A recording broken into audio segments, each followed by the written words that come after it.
We had anticipated then that with more interactions in the community, there was a possibility of more cases emerging. And the situation can escalate very rapidly, especially with the likelihood of more interactions and activities taking place over the Chinese New Year period. Currently, the rule is that households can receive up to 8 visitors at any time. And the new requirement will be that we limit visits to 8 distinct visitors per household per day.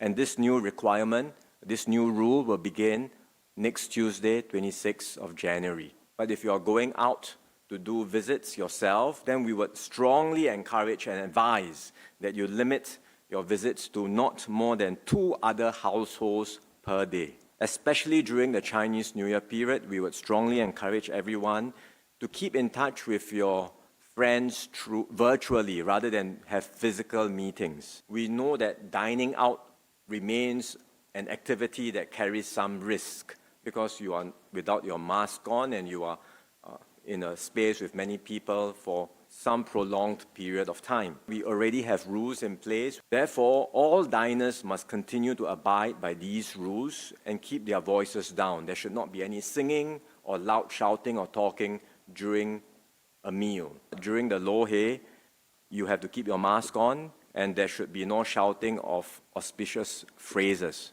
by the F&B staff or by the patrons in the restaurant.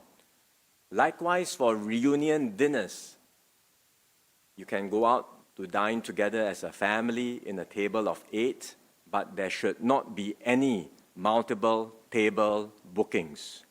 This is a current rule, it's an ongoing rule, and we will continue to enforce it. We will be stepping up our enforcement checks.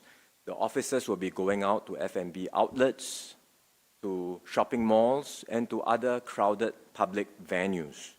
Strict enforcement actions will be taken against any individuals and business operators that breach the safe management measures. The penalties would include fines and prosecution in court, depending on the severity of the offense. And for business operators that breach the rules, their operations will be suspended. The task force will continue to monitor very carefully the infection situation, and we will not hesitate to take additional measures if and when necessary.